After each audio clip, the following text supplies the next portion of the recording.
Info au matin mais dañuy dalal suñu gan docteur Abdoulaye Diagne docteur ñu ngi lay dalal ci di jéggalu ci circonstances yi nga xamante ni moom lañ la rek dalalee tey ci plateau Info Matin.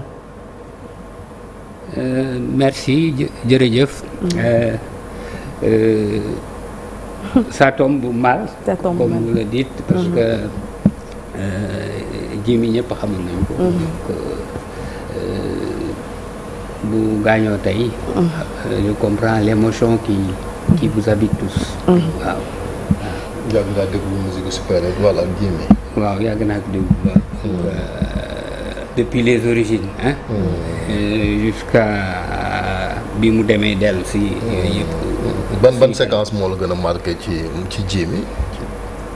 Bon je suis pas très dedans mais en tout cas je sais que en tant que soliste il était très très bien.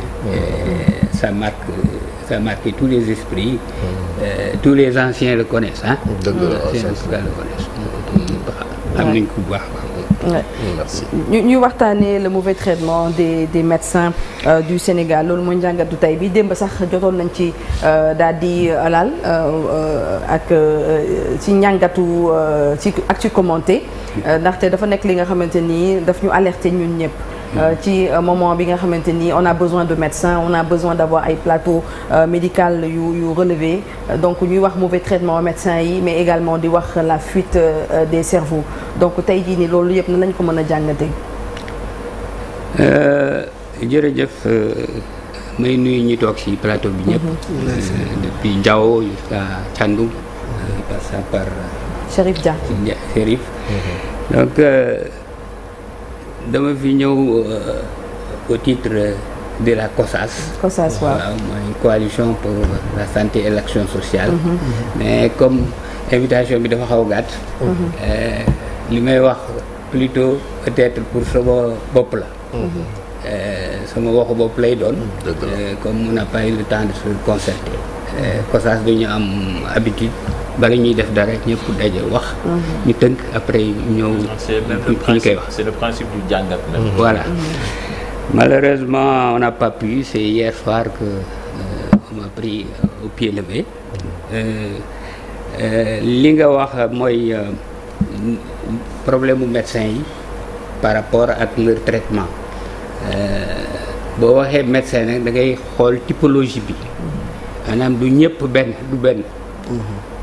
am na médecins yi nekk fonction publique am na médecins yoo xam ni ils sont dans le privé lucratif am na ñu nekk dans le privé non lucratif am na ñoo xam ni ils sont dans le parapublic ce qui fait que c'est toute une palette mais sooy xool globalement pour résumer ñoom ñëpp ils souffrent d'un traitement des émoluments très faibles par rapport à d'autres pays et par rapport à d'autres corps au niveau de la fonction publique et même au niveau du privé. Maintenant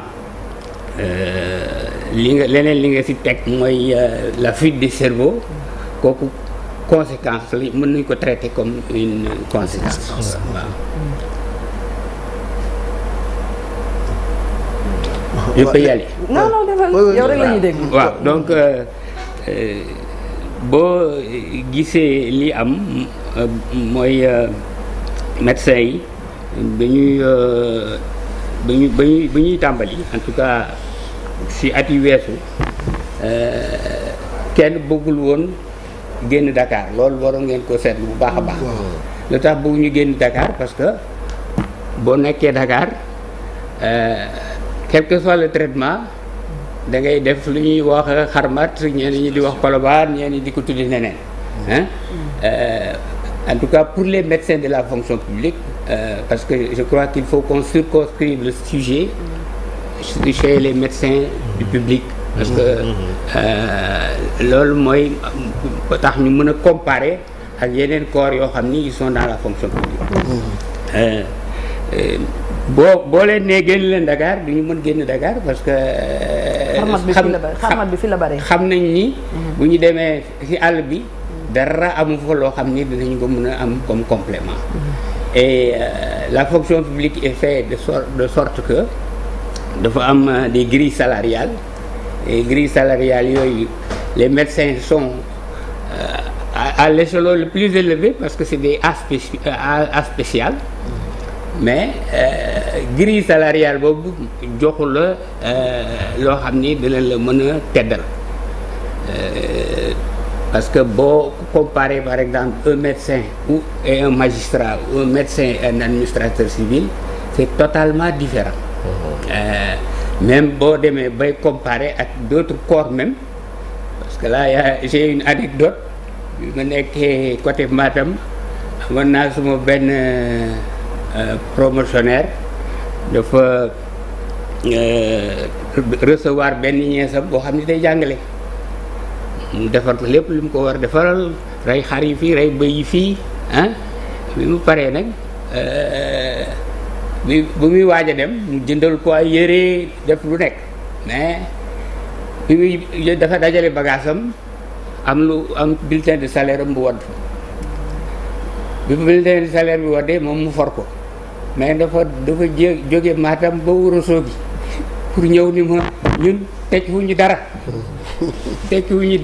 ma ni ko lu tax nag nga waral mu ni ma bulletin de salaire enseignant bi moo wadd xoolal bulletin de salaire kii nga xam ni mi ngi door a dugg man maa ngi presque 10 ans alors c'était vraiment un choc tey mën naa wax ni SAMES foofu la juddoo muy syndicat autonome des médecins du Sénégal parce que à l'époque il y avait le SUTSAS qui était un syndicat aussi qui se battait pour que ñu revaloriser la fonction des médecins mais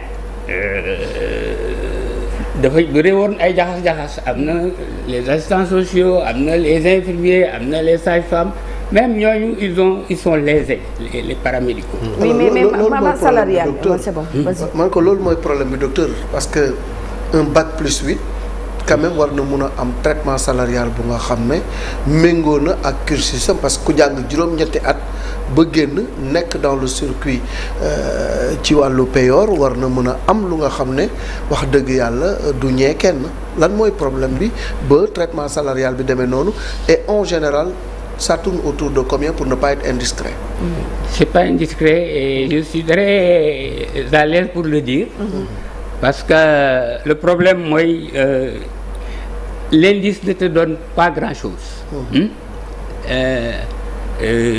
Booy xool indice bi quand tu commences moi j'ai commencé à 70 000. Ah ouais. 70 000 ndek. Quelle année? 87.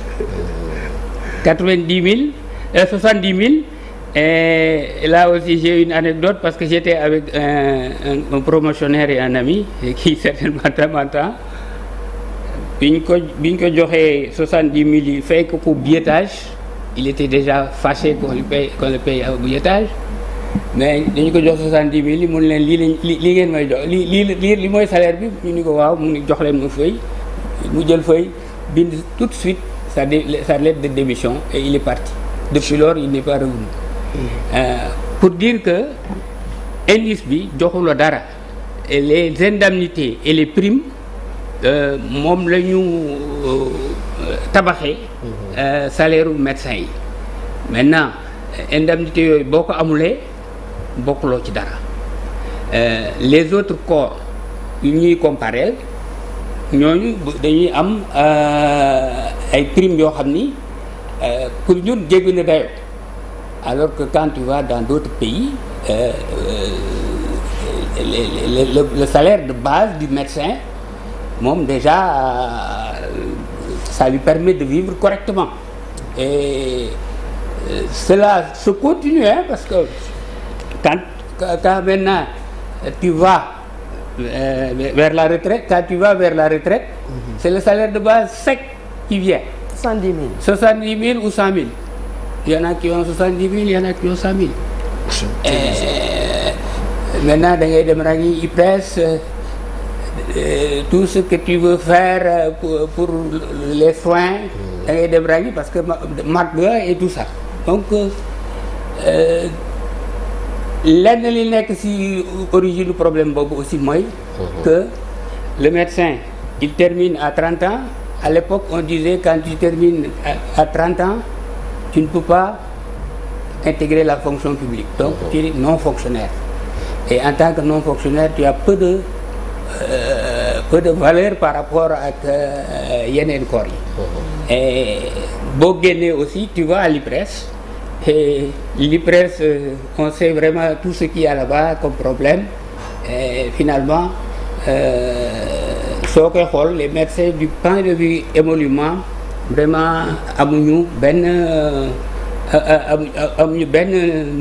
niveau boo xam ni mën nañu ko wax ni niveau bu jàkk la.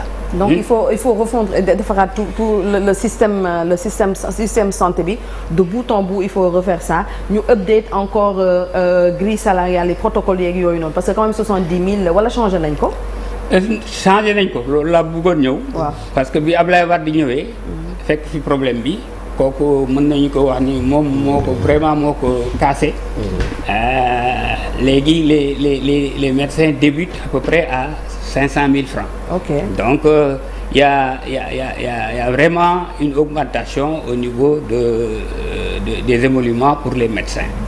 Mais teewul ba léegi dafa nekk loo xam ni lu tuuti la. dafa tuuti par rapport ak le niveau d'études. 8 ans minimum, hein, c'est minimum. Ça c'est minimum. 500 000 mois. Je dis bac plus 8, c'est le minimum. Voilà, c'est le minimum. Tu peux aller jusqu'à bac plus 15, 15 ans parce que tu fais une spécialité et ça ne te permet toujours pas de vivre da ngay dugg ci fii dugg. Da ngay vivoter. Tu vivotes ngay xarmote. Donc c'est ce qui arrive. léegi loolu moom moo dem ba andi situation bi Dieyna ba doon wax sànq fuite des cerveaux te ñëpp xam nañ ni loolu musiba la sa dëkk nga former say médecin doo ko jëriñoo ñeneen di ko jëriñoo.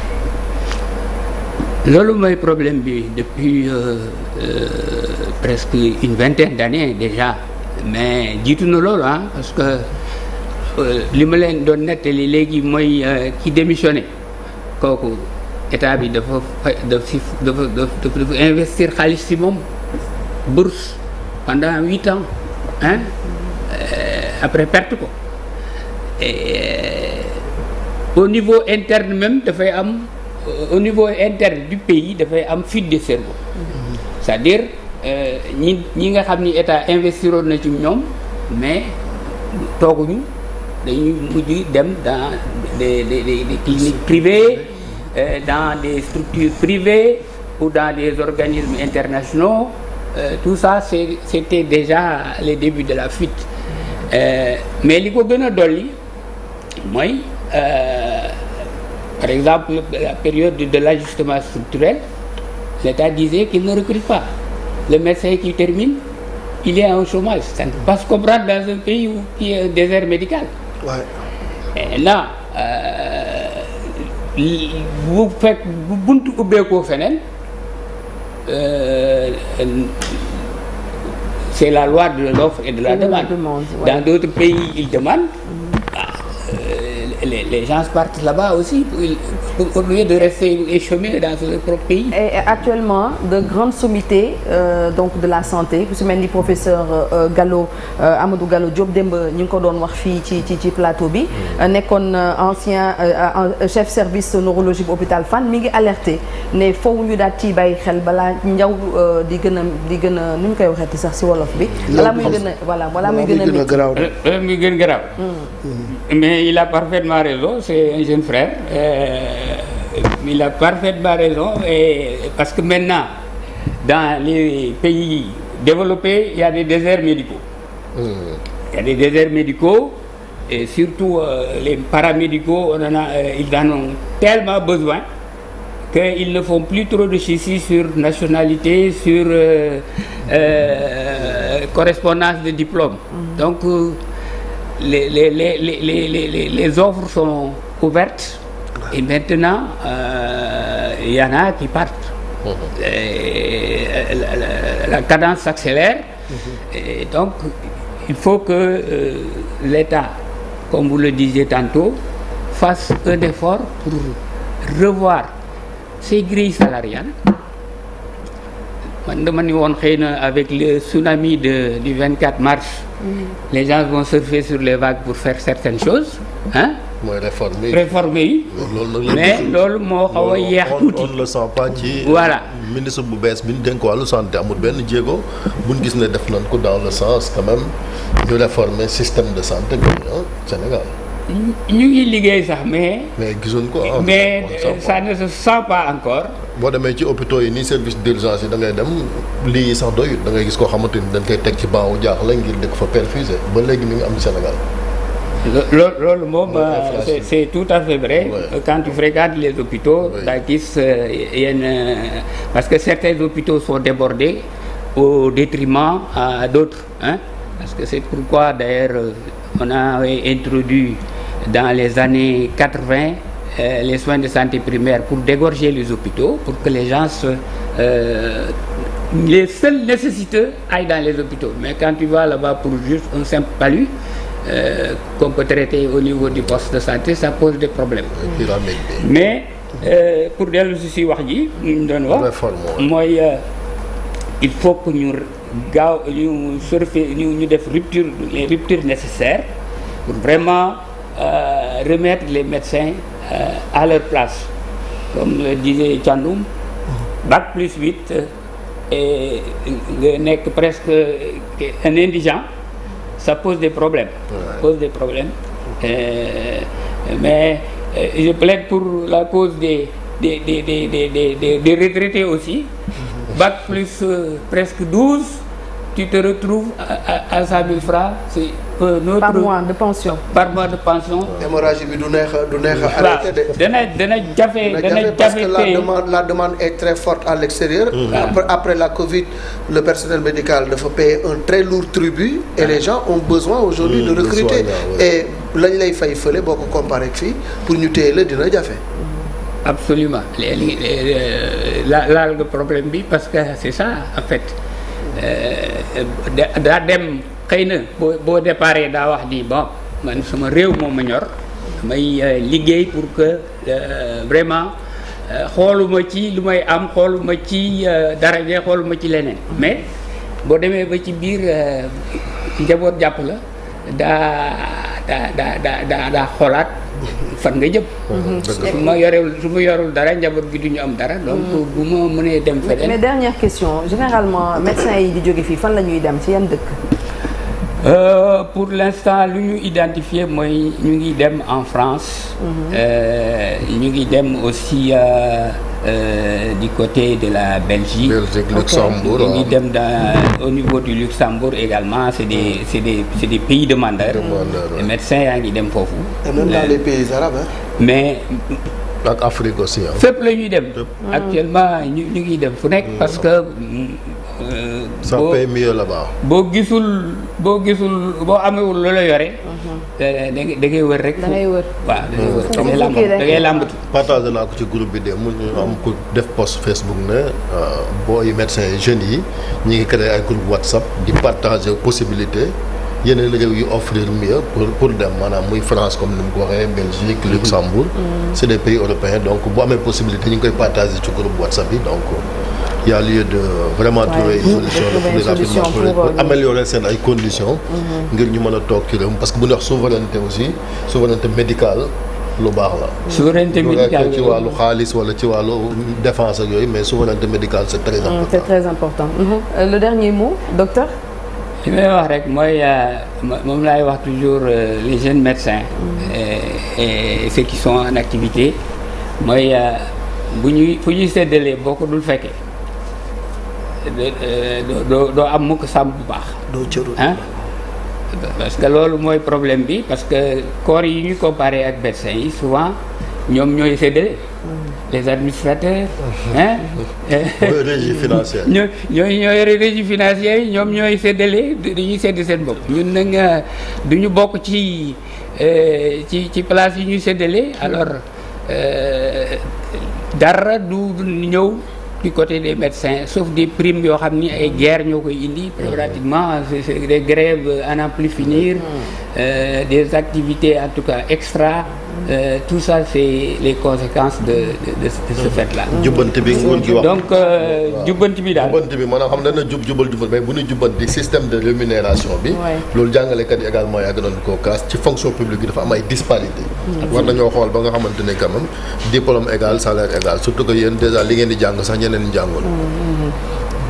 donc Chérif a bien résumé. Il a bien résumé.